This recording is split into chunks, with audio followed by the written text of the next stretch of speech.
Sabi nga nila, di ka raw magiging matatag kung di ka masusubok. Pero hanggang saan kaya ang tatag mo kung yung pagsubok ay halos ikamatay mo na? Kakayanin mo pa kayang magpakatatag kung yung mahal mo sa buhay na ang kukunin sa'yo. Ako na lang at yung nanay ko ang magkasama sa buhay. Wala na akong tatay, dahil matagal na siyang namayapa. Sales-ladi lang ako sa mall, habang yung nanay ko ay nasa bahay lang dahil matanda na siya kaya di na niya kayang magtrabaho, lalo na kung mabibiga. Love, ihahatid na kita sa trabaho mo ha. Napangiti ako nung sumulpot si Kilian sa harap ko. 3 taon ko na siyang boyfriend at masasabi kong sobrang swerte ko sa kanya. Wala ka bang pasok ngayon? Wala, love, kaya ihahatid kita. Saka may sasabihin din ako sa'yo eh. Talaga? Ano yon? Malalaman mo mamaya pag uwi mo. Susunduin pa rin kita. Oh, Sage. Sumakay agad ako sa motor niya. Sanay na akong sumakay sa ganito, dahil pag may traffic, madali kaming nakakaluso. Lete na rin ako nung ihatid ako ni Kilian. Kaya umalis din siya agad at tumasok na ako sa trabaho ko. Best, alam mo ba, buntis si Jen at ayon, bugbog sarado siya sa tatay niya. Napatigil ako sa paglalakad nung marinig yung sinabi ng kasamahan ko. Di ko alam pero bigla akong napahawak sa tiyan ko, at naalala kong di pa pala ako dinadatnan. Ay, okay ka lang? Tanong sakin ng kaibigan ko sa mall. Okay lang ako, sagot ko at tumayo ako ng maayos. Di ko alam pero kinakabahan pa rin ako, kaya trabaho yung pumasok sa isip ko. Pagsapit ng hapon, sinundo ako ni Kilian at sa dati naming tambayan niya ako dinala.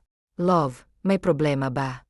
Bakit parang ang lungkot mo yata? Mahina kong tanong sa kanya. I'm so sorry, nung sinabi niya yon, kinabahan na ako sa sasabihin niya. Anong ibig mong sabihin? Bakit ka naman humihingi ng sorry sa akin? Mahina pero may halong takot kong sabi sa kanya. Love, I hope you understand kung ano man ang sasabihin ko.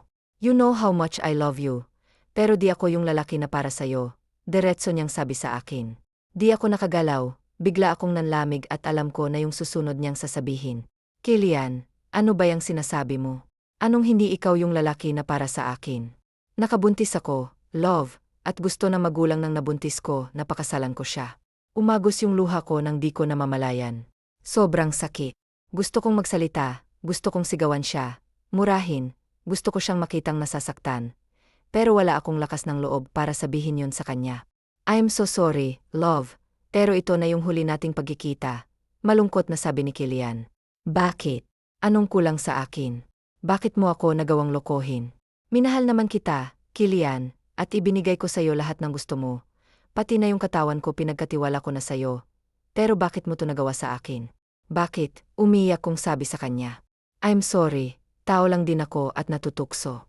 Di ko na napigilan yung tawag ng laman habang wala ka. Kaya nagkasala ako sa'yo. Mahal na mahal kita, love. Pero mas kailangan ako ng anak ko. Mas mahal ko ang anak ko at mas pipiliin ko siya kaysa sa'yo. Tumulo na yung mga luha ko. Dapat iniwan mo na lang ako. Dapat di ka na nagpaalam sa akin. Matatanggap ko pa kung iniwan mo na lang ako na walang paalam eh. Kaya sinabi mo pa yung totoo. Alam mo ba kung gaano kasakit yung ginawa mo sa akin? Pinaasa mo ako, Kilian. Pinaasa mo akong mahal mo ako. Tapos ngayon ito yung malalaman ko. Walang hiya ka, umiyak kong sabi sa kanya. Sorry. Sorry. Hindi mababayaran ng sorry mo yung sakit na nararamdaman ko. Kaya umalis ka na. Alis, taboy ko sa kanya. Mabagal na umalis si Kilian palayo sa akin. Gusto ko mang manatili siya sa akin. Pero hindi pwede. Kaagad siyang pumili. Ayosa, anong nangyayari sa'yo? Bakit namamaga yung mga mata mo? Niyakap ko agad yung nanay ko at doon umiyak sa balikat niya. Di na nagsalita pa si mama at niyakap na lang din niya ako. Nung gumaan yung pakiramdam ko, tinanong ako ni mama kung bakit ako umiyak. Hiwalay na kami ni Kilian, ma. Nakabuntis siya ng ibang babae, iyak kong sabi kay mama. Hindi rin siya makapagsalita, di rin siya makapaniwala. Sa loob ng 3 taon, minsan di pa nakarinig si mama ng masamang salita mula sa kanya. At yung mas masakit, di ko pa nasabi sa kanya na buntis din ako. Gusto ko sana siyang isurpresa, sana. Huwag mong pilitin kung ayaw na niya sa'yo. Di kita pinanganak para maging sunod-sunuran lang sa lalaki. Ayosa, marami pang lalaking gustong maging boyfriend mo. Maganda ka anak, kahit mahirap lang tayo, may ipagmamalaki ka naman. Pero kasi lalo akong naiyak. May problema ba anak? Malumanay niyang tanong sa akin. Buntis kasi ako ma, buntis ako sa anak namin ni Kilian. Sorry ma, nakayuko kong sabi kay mama. Di nakapagsalita si Mama. Bakit mo naman nagawang ibigay yung sarili mo sa lalaking di ka pa sigurado? Tignan mo ngayon ang nangyari sa'yo. Nag-iisip ka ba? Aano ka na ngayon? Paano mo bubuhayin yung anak mo? Lalo lang akong napaiyak. Mula nang malaman ni Mama yung tungkol sa pagbubuntis ko, bihira na lang niya akong kausapin. Naiintindihan ko naman siya. Oh, ano? Okay na ba kayo ng mama mo? Tanong sakin ng kaibigan ko sa mall. Hindi pa rin di pa rin niya ako pinapansin. Ay grabe, ano ba kasing ginawa mo't nagalit sa'yo yung nanay mo? Maliit na bagay lang naman, di ko naman alam na ikakagalit niya. Mahina kong sabi. Di ko pwedeng sabihin sa kanya yung totoo, kaya nagsinungaling ako. Mapapatawad din ako ni Mama. Alam ko yun dahil mahal ako noon. Kahit ganun yon, alam kong hindi pa rin niya ako matitiis. Anong nangyayari sa'yo? Taranta kong sabi nung makita akong nakahandusay sa sahig. Ma, sobrang sakit ng tiyan ko. Mabilis na humingi ng tulong si Mama sa mga kapitbahay namin. Buti na lang at may tumulong kay Mama na buhatin ako. Pero bago pa ako makarating sa ospital, nawalan na ako ng malay. Pagising ko, si Mama agad yung bumungad sa akin. Malungkot siyang nakatingin sa akin. Ma, bakit mo ginawa yun? Bakit mo tinangkang patayin yung anak mo? Di mo ba alam na kasalanan yun at malaking kasalanan na patayin yung anak mong nasa sinapupunan mo pa lang? Ano bang klase kang ina? Pinasok mo yan kaya panindigan mo yan. Hindi yung kikitil ka ng buhay ng inosenteng bata. Bulyaw agad sakin ni Mama. Napayak na lang ako. Sa susunod na gagawin mo pa ulit yan. Kalimutan mo na lang na may ina ka pa. Dahil kalilimutan ko rin na may anak pa ako. Masakit pa rin sa akin na galit sa akin si Mama. Pero di ko siya masisi. Ilang araw lang ako sa ospital. Inalabas din ako agad ni Mama. Magpakatatag ka ha. Isipin mo yung anak mo. Huwag mong tatangkaing ipalaglag yung anak mo. Biyaya yan galing sa Diyos. Kung wala man siyang ama, nandito naman tayo. Tayong magiging nanay at tatay niya kapag lumabas na siya. Niyakap ko si Mama. Sa kabila ng naranasan ko, nandito pa rin si Mama. Palaging nakaagapay sa akin at nagbibigay lakas ng loob. Nung kumalat yung balita sa baryo namin, halos araw-araw, ako yung laman ng usapan sa mga tsismosa sa aming barangay. Bakit daw kasi bumuka ka ako kaagad, at di man lang tumanggi sa lalaki? Marami pang masasamang salita yung natanggap ko. Nagtrabaho pa rin ako, habang maliit pa yung tiyan ko. Wala namang nakakaalam sa mga kasama ko, dahil sa trabaho namin, bawal sa amin ang buntis. Yun yung nasa kontrata namin. Mabilis pang tumakbo yung mga araw, di ko na naitago pa yung kalagayan ko sa mga kasamahan ko. Alam mo naman siguro yung nasa kontrata mo, Ayosa. Maawa man ako sa'yo, wala pa rin akong magagawa para di ka tanggalin sa trabaho mo. Naiintindihan ko po, sir. Wala pong problema sa akin. Good, mabuti at nagkakaintindihan na tayo. Umalis agad ako sa mall. Dahil kailangan kong makaipon, nagpasya kami ni Mama na magluto ng biko. Masarap si Mama gumawa ng biko, kaya sinubukan ko. Kaya mo pa ba anak? Kung hindi naman, magpahinga ka na muna. Alam kong mahirap yung trabahong yan, lalo pat malaki ang tiyan mo, kausap sakin ni Mama. Kaya ko pa naman ma, at hanggang kaya ko pa maglalako pa rin ako, at magde-deliver sa mga suki natin. Nakangiti kong sabi kay Mama. Nabalitaan mo na ba yung balita? Na ano ma? Ikinasal na raw yung nobyo mo sa nabuntis niya. Agad akong natigilan. Tumulo yung luha ko. Sobrang sakit pa rin yung nangyari sa amin ni Kilian. Pero ano pa nga bang magagawa ko? Kalimutan na lang natin siya ma. Gusto kong mamuhay na tayo lang ng anak ko ang magkasama. Tumango si Mama. Hindi naging madali sa akin. Ngayon ko lang nalaman kung gaano kahirap maging magulang nang wala sa plano. Ayan yung resulta sa babaeng basta nilang binibigay yung sarili sa lalaking di pa nila asawa. Ibang-iba talaga yung kabataan ngayon, naiiling na sabi ni Manang Petra. Nahihiya man ako wala na akong magagawa. Nandito na kaya tatanggapin ko na lang to. Ilang buwan lang ang nagdaan. Iniluwal ko yung batang lalaki. Hindi ko maipaliwanag yung saya ko nung mga oras na yon. Lahat ng hirap at sakit na wala. Ganito pala yung pakiramdam pag ina ka. Nak, ako na muna diyan kay anak. Kumain ka na muna, nakangiti kong ibinigay kay Mama yung anak ko. May nag-order ng biko. Kailangan nila ng 300 pieces. Kaya mo ma? Naman, pero kailangan pa rin kita. O sige ma, pagtulog ni anak tutulungan kita. Lumipas yung mga araw, naging mga buwan at taon. Mabilis ang taon. Gayon 4 years old na yung anak ko. Tama ka anak, noon nahihirapan pa tayo. Pero kita mo naman yung nangyari sa pagsisikap mo. Unti-unti na tayong nakabangon at napaayos na natin yung bahay natin. May motor ka na rin para masasakyan mo kapag may nagpapa-order. Mama, may problema ba anak? Gutom na po ako. Napatawa kong kinurot yung pisngi ng anak ko. Ikukuha kita ng pagkain. Matapos ko siyang pakainin, binihisan ko siya dahil practice niya sa pagsusulat.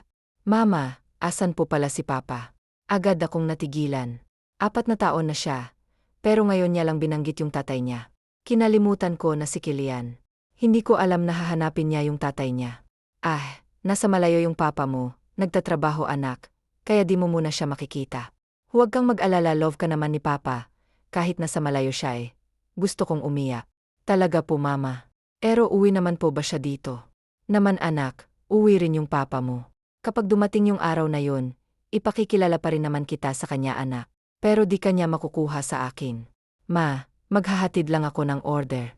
May anniversary daw kasi at gusto nila ng biko. O sige, kaya mo ba na ikaw lang mag-isa? Kung hindi pa sasamahan kita kay Amer.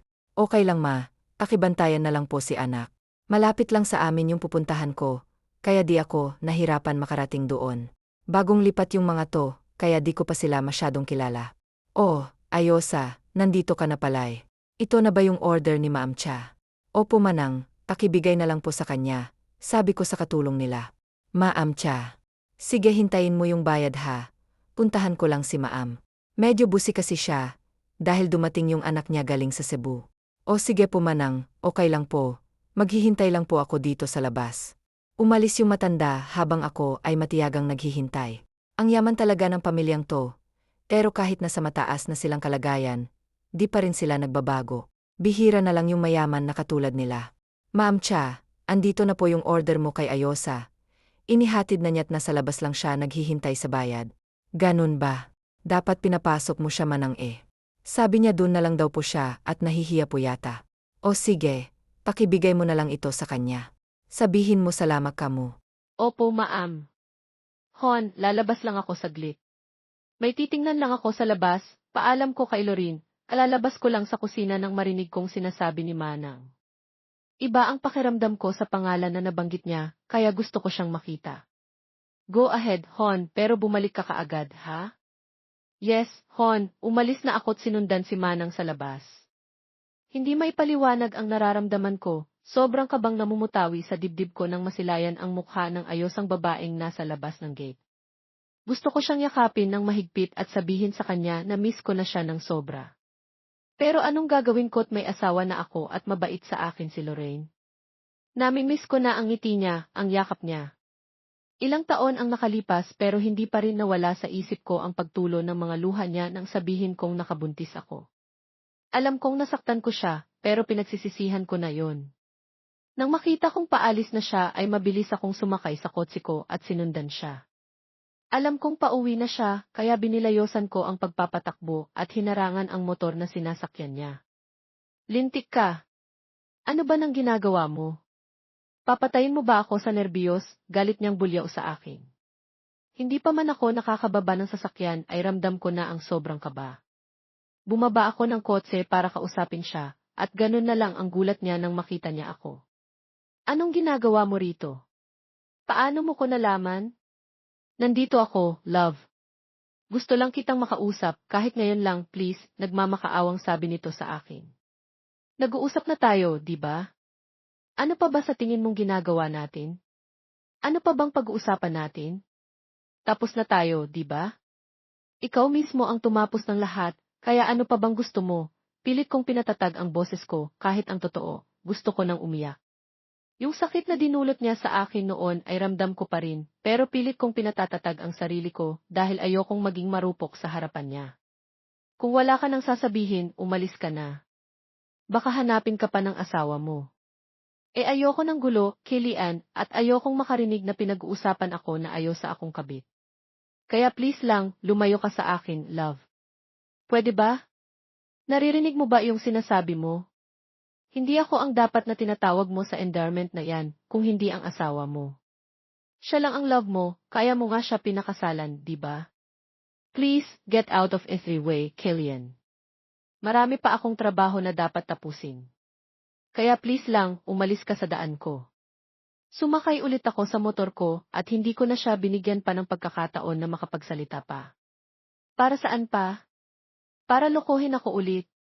Kung noon nabilog niya ang ulo ko, hindi na ngayon. Oh, bakit ganyan ang mukha mo? Tanong ni Mama sa akin nang makauwi na ako. Ma, nandito na ulit si Kilian. Hindi niya pwedeng malaman na may anak kami, mabaka kunin niya sa akin si Kos, nag-aalala akong sabi kay Mama. Anak, huminahon ka lang. Maupo ka na muna't kukuha ako ng tubig para makainom ka. Nanghihina akong umupo sa sofa. Ngayon ko lang naramdaman na nanghihina pala ang tuhod ko. Ngayon ko lang din naramdaman ang kaba sa posibleng mangyari. No, hindi niya pwedeng kunin sa akin ang anak ko. Ma, paano kung kukunin yung anak ko? Paano? Huminahon ka nga. Huminga ka muna ng malalim. Alam natin pareho na darating talaga ang araw na ito. Napaghandaan mo na ito, hindi ba? Isipin mo, ang anak mo ay Ayosa. Hinahanap na niya ang kanyang ama, at alam natin pareho na hindi habang buhay na maitatago mo si Keo sa kanyang ama. Kaya kung magkita man sila, hayaan mo ang anak mo sa ama niya, dahil may karapatan siya sa anak niya. Ayos ah. Kailangan ng anak mo ang pagmamahal ng Ayosang ama. Bakit hindi mo subukan na patawarin siya? Alam kong may nanliligaw na sayo. Bakit hindi mo subukang buksan muli ang puso mo at papasukin dyan sa dibdib mo para tuluyan mo nang makalimutan si Kilian, mahabang sabi ni Mama sa akin. Pero hindi ko naman siya mahal, mapaano ko siya papapasukin sa puso ko kung wala naman akong nararamdaman sa kanya? Umiti lang si Mama sa akin at hinawakan ang kamay ko. Kaya nga, subukan mo siyang papasukin sa puso mo. Malay mo, siya na pala ang lalaki na nakalaan para sa'yo. Sa sinabi ni Mama ay napaisip ako. Natuon nga lang ba talaga kay Kilian ang lahat, kaya hindi ko na magawang magmahal pa ng iba, dahil hanggang ngayon ay siya pa rin sa puso ko. Ay uwi ka na? Ihahatid na kita. Agad akong napalingon sa likod ko nang marinig ko ang boses ni Chris. Gwapong-gwapo ito sa suot niyang polo shirt na bumagay sa kanya. May trabaho ka pa ba? Baka mamiligro pa ang trabaho mo at ako pa ang maging dahilan. Hindi, okay lang. Out na ako ngayon kaya nga dito ako kaagad dumiretso para maabutan pa kita, nakangiti nitong sabi sa akin. Kamusta na pala yung sinasabi ko sa'yo? Ay sana naman may pag-asa na ako. Saglit akong nag-isip sa sinabi niya nang maalala kong sinabi ni Mama. Napag-isip-isip ko na dapat sigurong turuan ko naman ang puso ko na magmahal ng iba. Sasagutin kita, pero sana tuparin mo yung pangako mo sa akin. Ha? Really? Sinagot mo na ako. Ay, bakit? Ayaw mo ba? Gusto. Gusto, syempre, masayang sabi nito. Pero alam mong may anak na ako, di ba? Handa akong maging ama ng anak mo at mamahalin ko siya na parang tunay kong anak. Pangako nito sa akin. Salamat, Chris, sasama ka ba sa akin? Ay, sasama kita sa bahay para makilala mo si mama't anak ko. Sure, bakit hindi? Matapos namin mag-usap ay isinama ko na si Chris sa bahay at ipinakilala kay Mama. Kaagad naman silang nagkasundo dahil mabait naman itong si Chris. Mabait din siya sa anak ko, pero hindi ako basta-bastang magtitiwala. Gusto ko muna siyang makilala ng lubusan. Gusto kong huwag ka nang magtrabaho, mahal. Dito ka na lang sa bahay. Bibigyan kita ng puhunan para may maitayo kang negosyo, kahit maliit lang, sabi ni Chris sa akin. Chris, hindi pwede. Alam kong nagsusuporta ka rin sa iyong mga kapatid na nag-aaral. Pero Nobs, mahal, basta hihinto ka na sa ginagawa mo. Asikasuhin mo na lang si anak at ako na ang bahala sa inyo. Wala na akong nagawa dahil mapilit si Chris sa gusto niya. Pero pag sa school ni anak ang punta ko, nagluluto pa rin ako para ibebenta doon sa labas ng eskwelahan ni anak habang hinihintay ko siyang lumabas. Sa mga araw na magkasama kami ni Chris ay nararamdaman kong safe ako sa kanya at hindi ko na namalayan na unti-unti na pala akong nahulog sa kanya. Mahal, may dala akong grocery para sa inyo. Bumili na rin ako ng mga laruan at gamit ni Keo sa school, nakangiting sabi ni Chris sa akin. Bakit ang dami naman nito? Para hindi ka na mag-grocery. Saka may mga gatas din dyan para kay Sao at para sa future mama ko, nakangiti na nitong sabi. Anong future mama ka dyan? Siyempre, dahil mag-ipon na ako para magpakasal na tayo. Gusto ko na kayong makasama sa Ayosang bahay parang may asawa na rin akong mag-aalaga sa akin sa tuwing maisakit ako at sa tuwing pagod ako sa trabaho ko, may asawang pipisilin, nitong sabi sa akin. Aba, Ed, ginawa mo na akong tagahilot mo niyan, biro ko sa kanya. Hindi yan mangyayari, mahal, dahil mahal na mahal kita. At kung ano man ang pangako ko sa'yo, tutuparin ko iyon. Nakangiti akong yumakap kay Chris habang nakaupo kaming dalawa.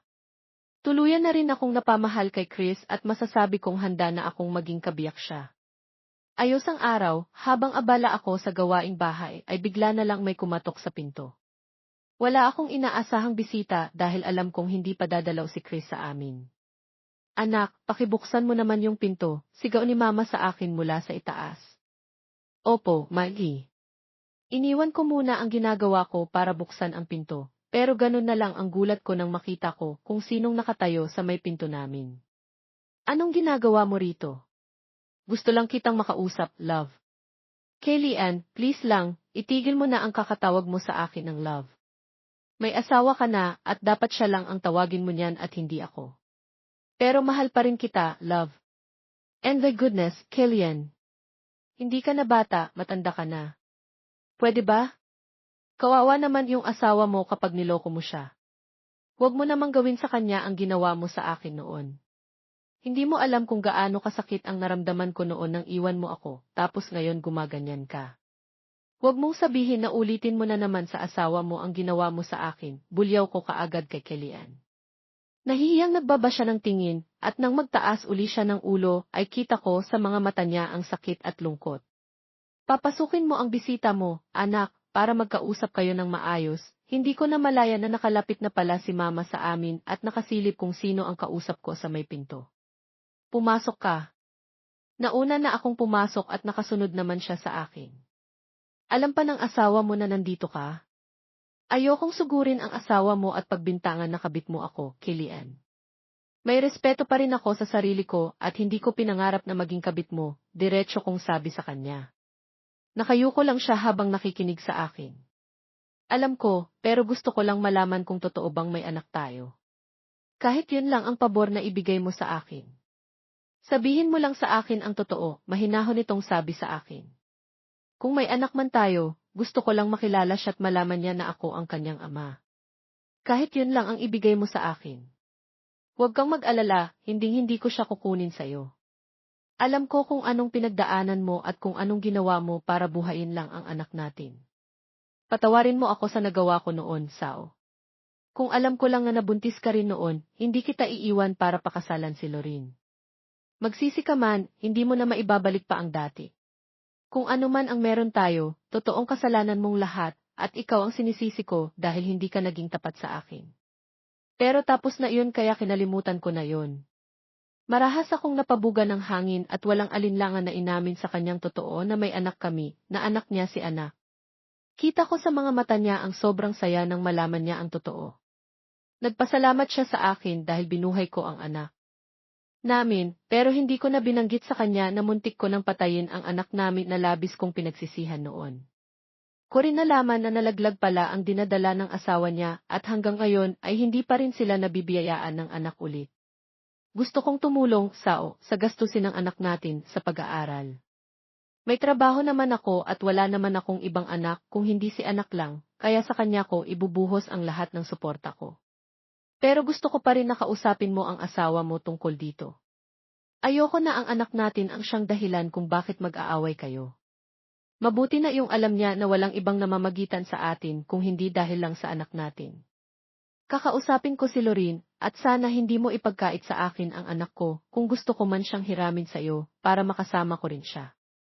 Walang problema sa akin, papayag ako dyan basta huwag ko lang malaman na sinasaktan ng asawa mong anak ko. Mabait si Lorene, huwag kang mag-alala. Alam kong mamahalin din niya na parang anak si anak. Kaagad na gumuhit ang sakit sa dibdib ko nang sabihin niya yon. Mapait akong humiti sa kanya at hindi na nakipagtalo tungkol sa asawa niya. Matagal bago kami natapos sa pag-uusap hanggang sa ipakilala ko sa kanya ang anak namin.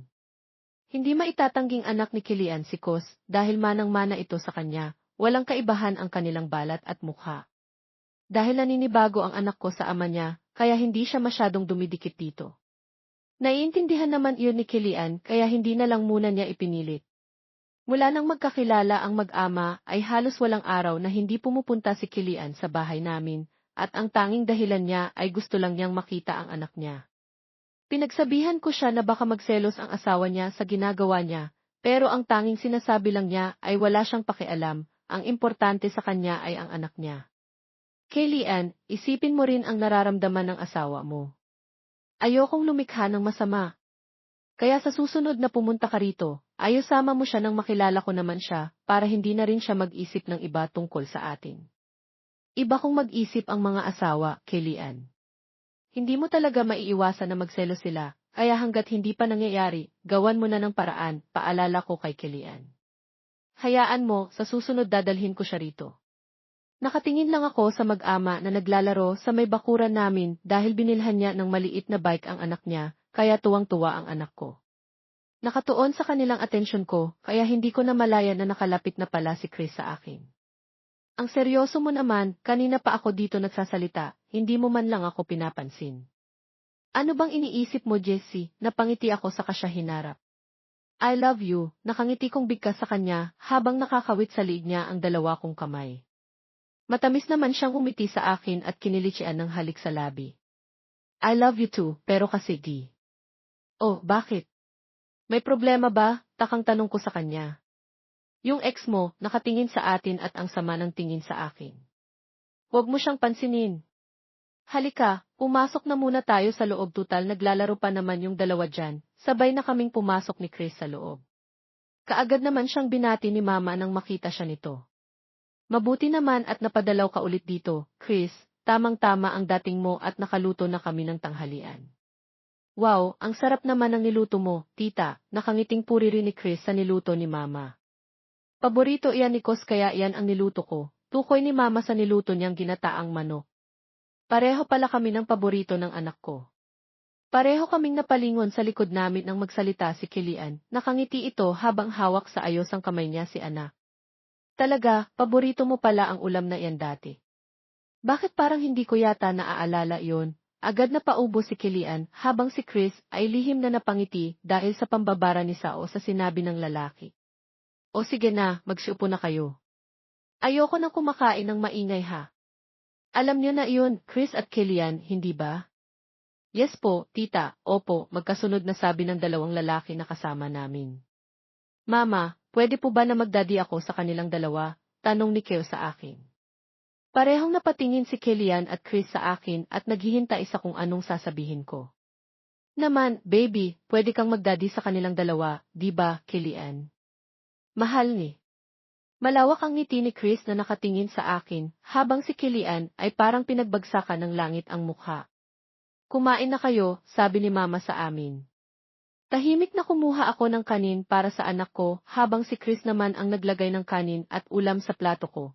Kita ko sa gilid ng mata ko ang kakaibang tingin ni Kilian sa akin, pero hindi ko iyon binibigyan ng pansin. Kung nagsiselos pa siya, dahil mahal ko na si Chris at hindi na magbabago pa yon. Aalis na ako, pero babalik ako bukas para igala si anak, paalam ni Kilian sa akin. Wala ka bang trabaho? Halos kada araw dito ka na tumatambay, nakataas kilay na sabi ni Chris. Bakit ka ba nangingialam? Baka. Nakakalimutan mong anak ko si anak eh. Baka nakakalimutan mo rin na may asawa ka na, at maaaring gumawa siya ng masama kapag nagduda siya na may relasyon kayo ni Ayosa, at iyon ang hindi ko mapapayagan, sabi ni Chris habang nakikipagtitigan. Siguraduhin mo lang pre, na hindi mangyayari yan dahil pag nangyari yan, sisiguraduhin ko sa iyong hindi mo na makikita pang muli ang mag-ina, banta ni Chris kay Kilian. Pwede ba? Tumigil na nga kayong dalawa. Hindi ba kayo nahihiya? Nakikinig yung bata sa inyong dalawa tapos yan ang sasabihin nyo, galit na sabi ni Ayosa sa dalawang lalaki. I'm sorry, magkasabay na sabi ng dalawa. Umalis na nga kayong dalawa, Kilian. Chris. Nahihiyang nagbaba ng tingin si Kilian habang si Chris naman ay napakamot sa batok niya kahit wala namang Makati doon. Anak, sa kwarto ka na muna ha? May gagawin lang si Mama sa kusina, malumanay kong sabi sa anak ko. Sige po Mama. Pagkaalis ng dalawa ay saka palang nakahinga ng maluwag si Ayosa. Masakit ang ulo niya dahil sa bangayan ng dalawang lalaki at kung wala siya, Siguradong magsusuntukan ang mga ito dahil pareho silang ayaw magpatalo. Sabihin mo na kay Kellyanne na pwede din naman niyang hiramin ang anak mo at dalhin sa kanilang bahay para hindi na siya pabalik-balik dito. Nababahala na kasi ako na baka kung anong isipin ng asawa niya tungkol sa'yo. Alam mo naman ang panahon ngayon, marami ng tsismoso, tsismosa. Kahit may boyfriend ka na, kailangan mo pa ring mag-ingat. Iba ang takbo sa generation ngayon kesa noon, paalala ni mama sa akin.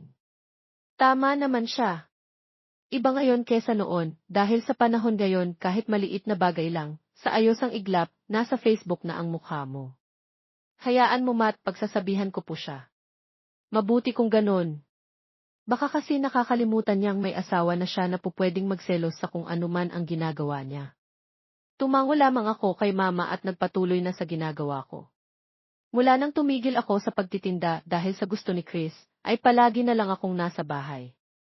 Paghahatid at pagsundo ako kay mama. Kahit hindi pa man kami kasal ni Chris, ay siya na ang sumusuporta sa aming mag-ina. Hindi kalakihan ang sahod ni Chris, pero nabibili niya mga bagay na hindi ko nabibili noon. Nabibilhan din yan ng mga mamahaling laruan ng anak ko. Kung noon masasabi kong sobrang malas ko, ngayon naman ay masasabi kong sobrang swerte ko sa boyfriend ko. Lahat na yata ng hinahanap ko ay nasa kanya na, mabait, matulungin, marunong umintindi at mapagpasensya, higit sa lahat mapagmahal at may takot sa Diyos. Si Chris mahal. Gusto kong magpakasal na tayo. Papayag ka ba? Pakakasal ka ba sa akin? Malumanay na tanong ni Chris sa akin. Para akong na-excite na inalok na niya akong magpakasal, pero takot ako na baka hindi ako tanggap ng magulang at mga kapatid niya dahil ayaw sa akong disgrasyada. Dahil may anak na ako sa iba. May problema ba? Inaalala ko lang ang magulang at kapatid mo, baka kung anong sabihin nila tungkol sa akin, at baka hindi nila ako matanggap dahil sa may anak na ako, at ni. Hey, Ayosa lang ang sinabi ko, ang haba na ng sagot mo, natatawang putol sa akin ni Chris. Alam ko kung anong inaalala mo, pero huwag ka nang mag-alala. Nasabi ko na kay mama ang tungkol sa atin, na may anak ka na, kaya gusto ka nilang makilala. Agad akong napatingin kay Chris nang sabihin niya yon. Parang wala lang sa kanya ang kanyang sinabi. Takot lang akong makarinig na hindi nila ako tanggap. Huwag kang mag-isip ng kung ano-ano. Mabait ang magulang ko at mga kapatid ko kaya huwag kang mag-alala, magugustuhan ka nila, paninigurado ni Chris sa akin, kaya wala akong choice kung hindi ang sumama sa kanya para makilala ko na rin ang kanyang magulang. Dumating kami sa bahay nila Chris 6 oras ng gabi. Papasok pa lang kami sa bahay pero nervyos na ako.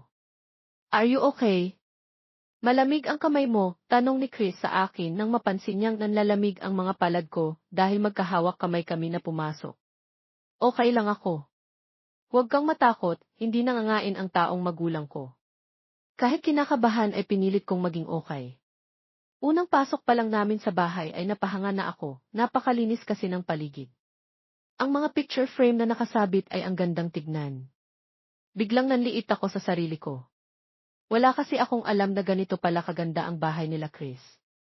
Simple sa labas, pero pagpasok mo mapapawaw ka na lang. Son, you're here, nakangiting sabi ng ayos ang ginang na makita niya kami. Hello ma, humalik lang si Chris sa pisngi ng ina saka siya bumaling sa akin. Siya na bang sinasabi mong nobya mo son? Yes ma, she's ayos sa mahal kong nanay. Hello po, magandang gabi po, nahihiya akong bati sa kanyang ina. Pinasadahan kasi ako nito ng tingin mula ulo hanggang paa. So, ikaw pala ang girlfriend ng anak ko. Sana hindi katulad ng dati niyang naging girlfriend na hinuthot lang ang anak ko pagkatapos iniwan na siya. Hindi ako mapili sa babae, ang importante mahal ang anak ko at hindi siya sasaktan. Maam, tinatakot mo naman si. Ayosan yan reklamo kaagad ni Chris sa kanyang ina pero kaagad ko rin siyang pinigilan. Mahal, okay lang, hindi naman masama ang sinabi niya, hayaan mo na siya. Napabuntong hininga na lang si Chris habang nakatingin sa akin. Sige na, paupuin mo na ang bisita mo Chris. Ipatawag ko na lang kayo kapag ready na yung pagkain. Ang buong akala ko ay hindi ako tanggap ng magulang ni Chris dahil parang masungit ang kanyang ina. Pero nagkamali ako ng iniisip dahil nakipagtsikahan sa akin ang kapatid at kanyang ina hanggang sa nagpasya si Chris na ihatid na ako. Ang gaan ng pakiramdam ko, ganito pala ang feeling kapag tanggap ka sa magulang ng mahal mo. Nang makarating kami sa bahay ay hindi rin nagtagal si Chris, umalis din kaagad siya. Papasok na sana ako sa bahay nang may humablot sa akin. Bitawan mo ako. Ano ba? Love, ako to please, wag kang sumigaw. Agad kong binawi ang kamay ko nang malaman ko kung sinong lalaking humablot sa akin. Ano bang ginagawa mo rito? Gabi na. I'm sorry, gusto ko lang makausap ka ng tayo lang dalawa, please love. Kellyanne, ano bang nangyayari sa'yo?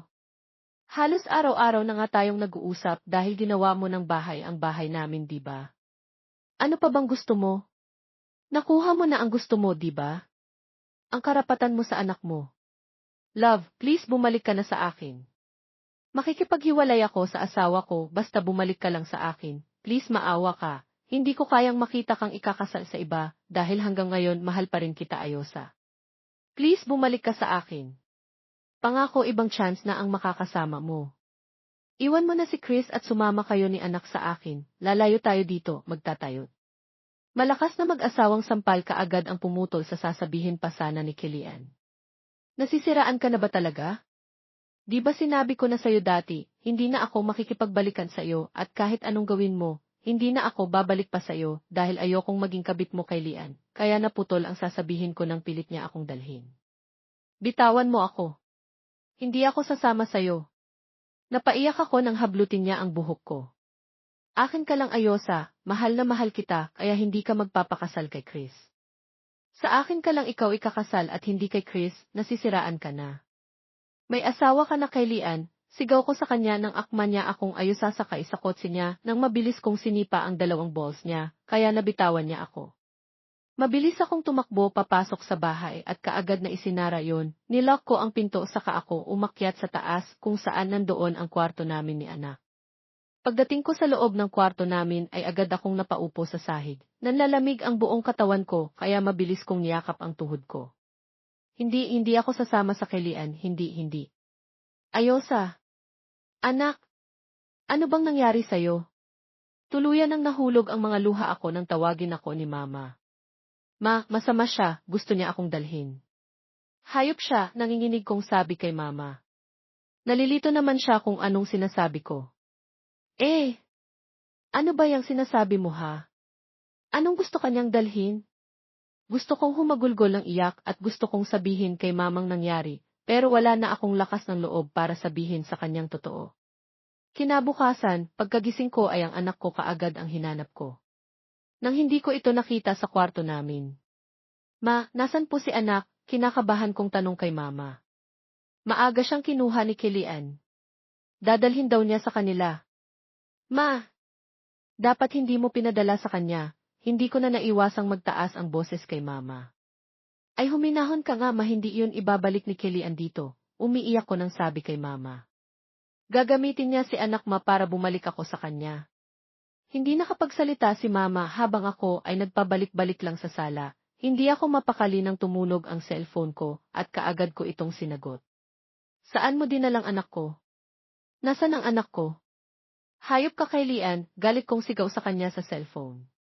Makakasama mo lamang siya kapag pinuntahan mo kami kung nasan kami ngayon ni anak, at huwag na huwag kang tatawag ng pulis o kahit kay Chris man lang.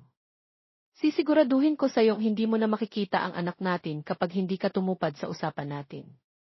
At te-text ko sa'yong address kung nasa saan kami ngayon at hihintayin ka namin. Pinatay na niya ang tawag, pero ako'y hindi pa rin nakagalaw. Saglit na nablangko ang utak ko, hindi ako makapaniwalang magagawa to ni Kellyanne sa akin at sa anak namin. Sasama ako sa'yo para iligtas si anak, napalingon ako sa may pintuan kung saan nakatayo si Chris. Huwag kang mag-alala, ako na ang bahalang magsabi sa pulis. Huwag kang matakot, hindi ka dapat magtiwala sa kanya. Alam kong hindi niya sasaktan ang anak mo, kaya huwag kang magpanik para makapag-isip ka ng maayos, pagpapakalma ni Chris sa akin, pero kahit anong sabihin niya, hindi mawala sa akin ang takot na baka kung anong mangyari sa anak ko. Sakay sa taxi ay hinihinto ako sa ayosang malaking bahay. Walang ibang bahay dito maliban sa ayosa na nakatayo sa ayosang napakalawak na lupain na hindi ko alam kung kanino. Love. Nandito kami. Mabilis akong nagbayad sa taxi at tumakbo kung nasan ang anak kong nakatayo. Mama! Mabilis kong niyakap ang anak ko nang makalapit ako sa kanila. Mama, bakit ka po umiiyak? Tanong ng anak ko sa akin. Wala baby, na-miss ka lang talaga ni mommy baby, umiiyak kong sabi sa anak ko. Pero ang tingin ko ay nakikilian na nakangiti rin sa akin. Pinukol ko siya ng nakamamatay na tingin, pero ang walang hiya lalo lang akong inisyan. Let's go sa loob. Nakaluto na ako ng breakfast, alam kong hindi ka pa kumakain. Kaya sige na, akin na muna si anak, ako na ang magbubuhat sa kanya. Ayoko mang ibigay sa kanyang anak, hindi ko iyon pinapahalata.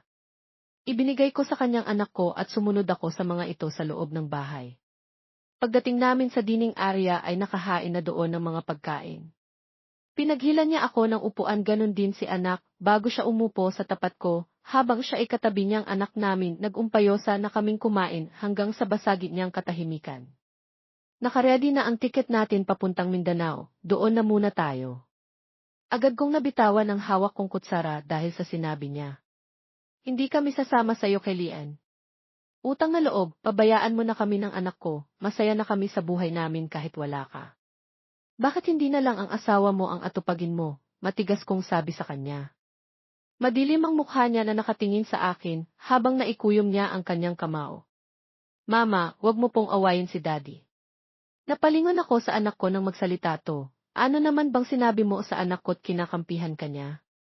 Wala naman, sinabi ko lang sa kanya na ako lang dapat ang lalaki sa buhay mo't wala ng iba, dahil ako lang naman ang kanyang ama. Napatayo ako nang wala sa oras at mabilis na dumapo ang kamay ko sa mukha niya. Baliw ka ba? Baliw na ako dahil sa'yo. Alam mong mahal kita pero ayaw mong makipagbalikan sa akin. Alam ko naman na kasalanan ko to lahat kung bakit nawala ka sa akin, pero humingi na ako ng tawad sa'yo dahil doon di ba? Gusto kong makasama ka please, mahal na mahal kita love, at handa akong hiwalayin ang asawa ko, basta sumama ka lang sa akin, at huwag kang magpakasal kay Chris please. Naiiling na umiyak ako sa harapan ni Lian. Nasasabi mo lang yan dahil hindi ikaw ang nasa kalagayan ko kay Lian. Ginawa kong lahat dati dahil mahal kita, pati katawan ko binigay ko sa'yo, pero anong ginawa mo? Pinagtaksilan mo ako habang nasa malayo ka. Alam mo ba na muntik ko nang patayin si Keo sa tiyan ko dahil hindi ko matanggap na iniwan mo ako? Hindi mo ramdam ang sakit, Lian. Hindi mo alam kung gaano kasakit na gawin kang pulutan sa usapan ng mga kapitbahay nyo. Hindi mo ramdam yung sakit, ako lang ang nakaramdam. Dahil habang nagdurusa ako, nagpapakasaya ka naman kasama yung asawa mo. Tapos ngayong okay na ako, na tinanggap ko na ang lahat, saka ka bumalik? Kung saan may asawa ka na at may mahal na akong iba. Hindi mo na maibabalik pa ang dati, Lian, kaya pakawalan mo na ako at ang anak ko. No, love, dito lang kayo sa akin. Hindi na kayo aalis ni Kos, galit niyang sabi sa akin. Napatingin ako sa anak kong nanginginig na dahil sa takot. Akmang kukunin ko siya nang hawakan siya ni Lian. Daddy, masakit po, umiiyak na sabi ng anak ko habang hawak siya ng kanyang ama. Huwag mong saktan ang anak ko, Lian, please naman. Maawa ka naman sa anak mo, nasasaktan na siya sa higpit ng hawak mo sa kanya. Ako na lang, please, wag lang ang anak ko, wag ang anak ko, umiiyak kong pagmamakaawa sa kanya. Parang dinudurog ang puso ko nang makitang umiiyak habang nasasaktan ang anak ko na ni minsan ay hindi ko ginawa sa kanya. Bibitawan ko lamang siya kung sasama ka sa akin, love. Sumama kayo sa akin, lalayo tayo, di ba anak? Sasama ka kay daddy, hindi ba? Hindi ko kayang makitang umiiyak ang anak ko dahil sa sakit, kaya lumapit na ako kay Lian para pakawalan na niya ang anak ko. Humahagulgol akong niyakap ang anak ko nang pakawalan ito ni Lian. Namula ang kamay niya dahil sa pagkakahawak ng ama niya sa kanya. It's okay, baby, huwag ka nang umiyak. Makakalabas din tayo dito, makakalayo rin tayo sa walang hiya mong ama, mahina akong bulong sa anak ko habang yakap ito. Tama na yang drama, aalis na tayo. Akin na si anak, ako na magdadala sa kanya, presenta ni Lian. Kukunin na sana niyang anak ko, pero ayaw umalis ni anak sa pagkakayakap sa liig ko dahil sa takot. Ako na magdadala sa kanya. Huwag mo namang dagdagan ng takot ang anak ko sa'yo, galit na sabi ko sa kanya. Hindi ako makapaniwala na kaya niyang saktan ang anak ko para lang makuha ako. Anak natin, love, anak natin si Kos. Hindi na ako sumagot pa sa kanya, diretso lang akong naglakad palabas. Pagdating namin sa labas ng bahay ay pareho kaming nagulat nang may kaagad na humablot sa akin palayo kay Kilian. Buti na lang at hindi ko nabitawan ang anak ko. What are you doing? Bitawan mo ang asawa't anak ko, hindi mo sila pag-aari, may daing sabi ni Kilian kay Chris na siya pa ang humila sa akin. No, she's not yours now. Dadaan ka muna sa patay kong katawan bago mo makuhang mag-ina ko, sagot ni Chris kay Kilian. Nag-umpayosa na namang manginig ang anak ko, kaya mas niyakap ko pa ito ng mahigpit. Talaga bang hinahamon mo ako? Huwag mo akong subukan dahil papatayin talaga kita kapag hindi mo ibinalik sa akin ang asawa't anak ko, banta ni Kilian kay Chris habang papalapit ito sa amin.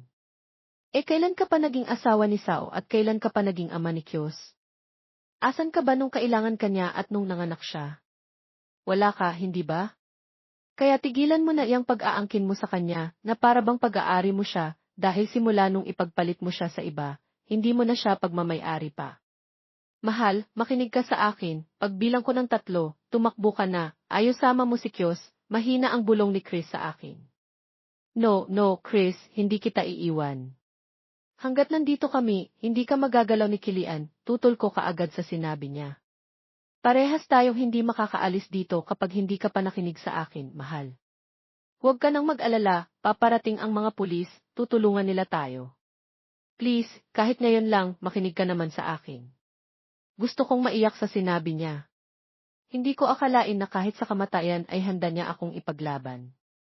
Ayosa, 2, takbo, sigaw ni Chris sa akin. Mabilis akong tumakbo habang nakayakap si anak sa lig ko.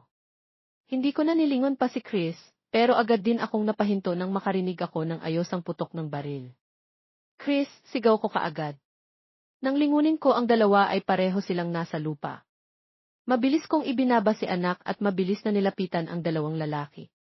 Hindi mo sila makukuha sa akin lang mag-ina ko, nahihirapang sabi ni Kilian dahil pareho pa pala silang may baril ni Chris. Chris, ayaw sasama kita kahit sa kamatayan, Sao, mahal, sigaw ni Chris. Kusang tumulo ang luha ko habang sapo ang tiyan kong tinamaan ng bala. Ang anak ko. Kahit nahihirapan ako dahil sa tama ako ng baril ay pinilit kong bumangon nang makita kong nakahandusay na si Sao sa lupa habang naliligo sa sarili niyang dugo. Mahal, gumising ka, please, huwag mo kaming iiwan, please, umiiyak kong sabi at lalo lang akong naiyak nang marinig ang hagulgol ni Kyos habang nakatingin sa kanyang ina. Sobrang sakit at takot ang nararamdaman ko. At bago pa man ako mabaril ulit ni Kilian ay dumating na ang mga pulis. Binaril nila si Kilian nang hindi ito sumuko sa kanila. Pagdating ng ambulansya ay kaagad na isinakay kami doon ni Sao. Pareho kaming sugatan at parehong naka-oxygen. Pagdating sa ospital ay kaagad na dinala kami sa emergency room at hindi ko na napigilan pang pumikit ng tuluyan na akong hinila ng kadiliman. Nagising ako dahil sa ingay na nagmumula sa kwarto ko at nang magmulat ako ng mga mata ay ang pamilya ko kaagad ang bumungad sa akin. Kamusta na ang pakiramdam mo, anak? Mabuti naman at nagising ka na, tanong sa akin ni Mama. Halos hindi ako makapaniwalang buhay pa ako at nasilayan ko pa sila, ang mga taong mahal ko. Kusang tumulo ang mga luha ko pero kaagad ding pinahid ni Mama. Si anak, kamusta ang anak ko? Huwag kang mag-alala, nasa mabuting kalagayan si anak. Basta huwag ka lang munang magsalita ng sobra dahil bawal pa, Sao. Napangiti ako kahit masakit ang katawan ko. Tumahimik na lang muna ako hanggang sa inantok na naman ako dala ng gamot na itinurok sa akin. Ilang araw pa ang nagdaan, unti-unti na akong nakarecover, pero si Sao hindi pa rin nagigising. Mahal, gumising ka na. Naghihintay na ang anak natin sa'yo. Sige ka, magtatampo na si anak kapag hindi ka pa gumising, pananakot ko sa kanya, kahit wala namang malay itong kinakausap ko. Nang gumalaw ang kamay ni Sao ay mabilis na tinawag kong doktor para masuri ito. Ayos naman ang pintig ng puso niya, pati vital signs niya ay okay naman kaya hintayin niyo na lang na magising siya, sabi ng doktor. Ilang oras lang din ay nagising na nga si Sao at sobrang saya ko dahil hindi pa siya tuluyang kinuha sa akin. Akala ko tuluyan na akong hindi na magigising pa pero nagkamali ako dahil binigyan pa niya ako ng ayos sa pang pagkakataon para makasama ang mga mahal ko sa buhay. Mabilis ang nagdaan ng mga araw. Nakalabas na ako at si Chris sa ospital. Doon ko pa rin nalaman na hindi pala naagapan si Kilian. Nung araw din na iyon ay binawian siya ng buhay. Malungkot ako para sa anak ko dahil alam ko kung gaano niya kamahal ang kanyang ama, pero wala na kaming magagawa pa kung hindi tanggapin na lang ang nangyari. Matapos kaming lumabas sa ospital ay kaagad na itinakda ng magulang ni Chris ang kasal naming dalawa. Mahal, bakit nandito ka? Gulat kong tanong sa nobyo kong galing pa yata sa trabaho niya. Namiss kita kaya dito ako dumiretso dahil gusto kitang makita, pagdadahilan niya sa akin. Pero mahal, di ba pinagbawalan tayong magkita dahil hindi raw matutuloy ang kasal natin kung magkikita at magkakausap tayo? Pati nga cellphone bawal sa ating dalawa, di ba? Sa gusto kong makita ka hayaan mo na. Ngayon lang naman. Bukas at sa susunod na mga araw hindi na ako magpapakita, basta pagbigyan mo lang ako ngayon, please. Wala na akong nagawa nang magmakaawa na siya sa akin, kaya nang pumasok siya pati ako'y nabulyawan pa ni Mama. Kayong dalawa talaga, hindi na kayo mga bata para kailangan pang pagsabihan. Ang lalaki niyo na pero ang tigas pa rin ang mga ulo niyo. Hanggang tinginan na lang kami ni Chris at pilit na sinusupil lang ang ngiti sa aming mga labi. Pero kahit ganun ay kinakabahan pa rin ako sa sinasabi ni Mama tungkol sa pamahiin. Matapos naming maghapunan ay nagpaalam na si Chris sa akin. Uuwi ka na po, Tito, tanong ng anak ko kay Chris. Yes, baby boy, pero babalik din si Tito at malapit ko na kayong makasama ng mama mo. Mag-iingat kayo rito at aalagaan mo ang mama paglaki mo, G.E. Sabay gulo ni Chris sa buhok ng anak ko. Mahal, ano ba yung pinagsasasabi mo sa bata? Bakit mahal? Wala namang masama sa sinabi ko, hindi ba? Huwag mong sabihin iba na naman ang nasa utak mo. Huwag ka na kasing maniwala dyan sa pamahiin na yan. Hay, sige na. Umuwi ka na't mag-iingat ka. Salamat mahal, I love you, sabay halik niya sa labi ko. I love you too, mahal. Tuluyan nang umalis si Chris at bumalik na rin kami sa loob ng anak ko. Hating gabi na nang magising ako sa ingay ng cellphone ko. Sakto naman ang damputin ko ito nang mamatay ang tawag. Nang tingnan ko ang oras ay 12 na ng hating gabi. Nang tingnan ko kung sinong tumatawag ay ang number ng biyenan ko ang bumungad sa akin. Kaagad akong tinubuan ng kaba kung bakit siya tumatawag. Hindi nagtagal ay tumunog ulit ang cellphone ko. Ma, kaagad kong sagot sa kanya. Pumunta ka dito sa ospital, Sao. Nadisgrasya si Chris. Halos tumalon ang puso ko sa sobrang kaba, hindi agad ako nakasagot at hindi ako nakagalaw sa kinaupuan ko dahil sa sinabi niya. Mabilis akong nagbihis at kahit pagsusuklay sa buhok ko, hindi ko na nagawa sa pagmamadali ko na makapunta kaagad sa ospital. Ginising ko na lang din si Mama para may magbantay sa anak ko. Nakarating ako sa ospital habang nag-iiyakan ang mga kapatid at ina ni Chris. Ma, anong nangyari? Kamusta po si Chris? Wala na siya, Sao, wala na ang anak ko, patay na si Chris, umiiyak na sabi ng aking biyenan. Tumulo ang luha ko habang walang boses akong umiiyak na nakatingin sa kanya. Umiling ako sa kanya na nagbibiro lamang siya, na tinatakot niya lang ako. Pero hindi, dahil pati ang kapatid niya ay sinabi sa akin na wala na talaga ang kuya niya.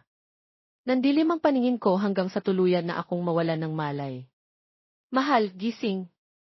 Hey, what's wrong, mahal? Napamulat ako ng mata nang maramdaman kong may yumuyugyug sa akin. What's wrong? Ba't ka umiiyak? Napayakap ako ng mahigpit kay Chris nang masilayan ko ulit siya.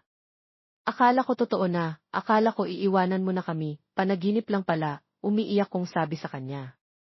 Hey, hindi mangyayari yan, hindi ako mawawala hanggat hindi ko nakikitang nasa mabuting kalagayan kayo ni Kyos. Nahampas ko si Chris sa dibdib dahil sa sinabi niya, pero ang loko tinawanan lang ako. Halika na sa labas, dali. Bakit ba kanina ka paatat na lumabas ako? Ano bang meron sa labas? Basta bilayosan mo na. Napatayan na ako nang hilahin ako ni Chris mula sa hindi kalakihan kong kama. At bakit kailangan pang nakapiring ang mga mata ko? Mahal, baka kung ano na yung ginagawa mo makakatikim ka talaga sa akin, banta ako sa kanya. Relax ka lang, wala akong binabalak, ikaw talaga. Huminto kami sa sala ng bahay, pero nagtataka ako kung bakit wala na akong naririnig pag-alis ni Chris sa piring ng mga mata ko. Ay matamis na pagkakangiti ng aking anak habang kinakantahan ako ng happy birthday po, Mama. Naiyak ako habang nakatingin sa anak kong maihawak na bulaklak para sa akin. Thank you, baby.